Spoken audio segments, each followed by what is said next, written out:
Let me explain something to you how politicians react. A politician, when he's about to make or she's about to make a public decision, and this is not pejorative, this is just human nature. That person in or her mind says, how's this going to affect my election, my re-election, staying here? I got kids to feed. I got a family to support. It's my job. So, but that's the first thing that comes to mind. The second thing that comes to mind, how is this going to affect the people who put the money up to get me here and to keep me here? Mm-hmm. The next thing that comes to mind is, how is this going to affect my party? Because if my party's in power, I'm in power. And now, here we're talking about the public interest being at the fourth level. Now, we haven't even addressed my ideology or my corruption. And so that's the way representative government works. But now if you give that lawmaking power or the decision-making power to the American people as a constituent assembly, they have no barriers.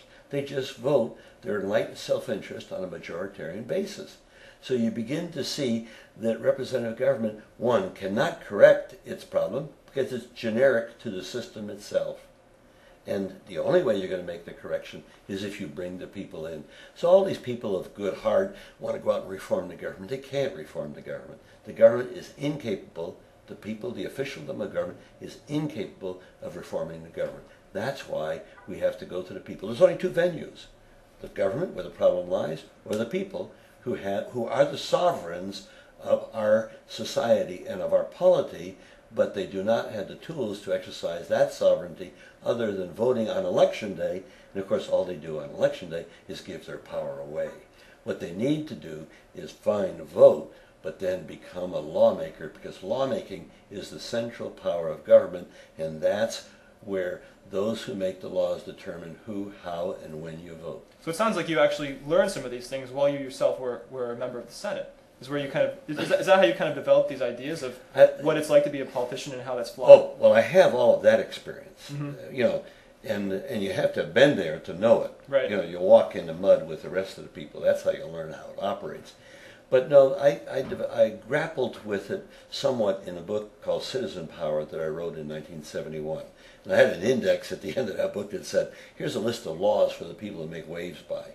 But I really didn't come to a full understanding of the concept and begin to write the law on a basis of trial and error until about 1990-92, where I set up nonprofit corporations to try to bring people in and raise money to do this. And then it took me about till 1997, when the Supreme Court refused to grant certiorari when I was going before the Supreme Court with a simple issue: who's the boss in our society, government officialdom or the people? Who were you suing in that case? Oh no, I was suing the who is now the Democratic governor of the state of Washington, Christine Gregoire, who did not believe in empowering the people.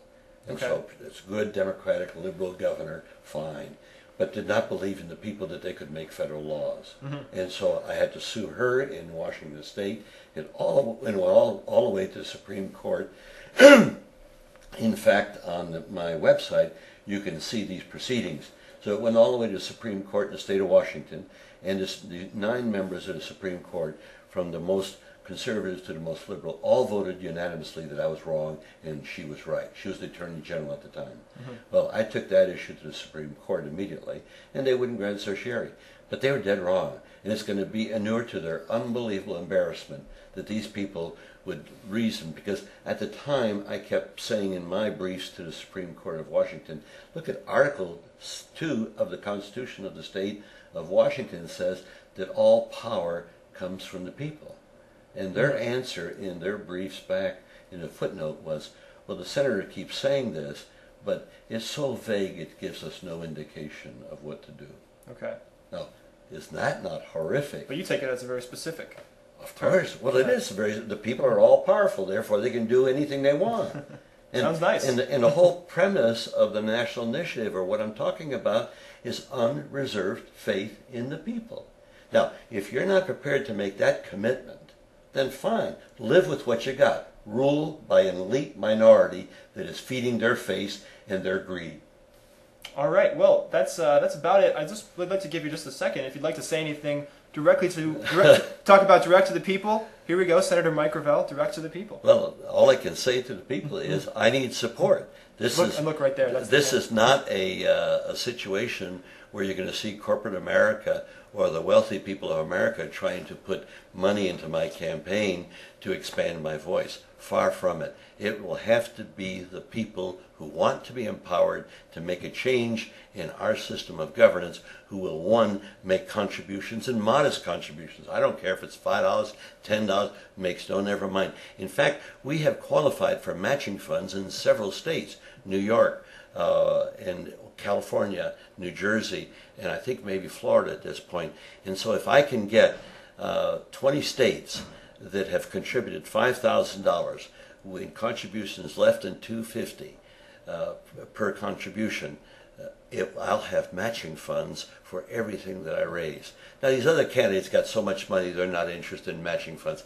I am. I'm desperately interested in matching funds because it will raise my voice so that people can hear this argument. But where it's being heard right now is people like you, Jim, that are going out and doing the blogging, becoming aware that there's something basically wrong in the United States. And of course, the other candidates are raising millions and millions of dollars.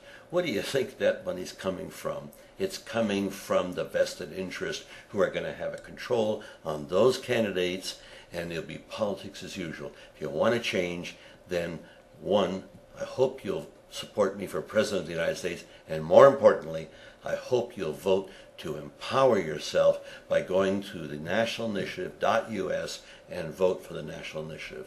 And what's your website for your presidential campaign? Gravel08.us. And you can go from my website to the foundation website and vote on the initiative. You can't go from the foundation website to my political site because it would be a conflict of interest. So it's gravel08.us and nationalinitiative.us. Right. And I need your help.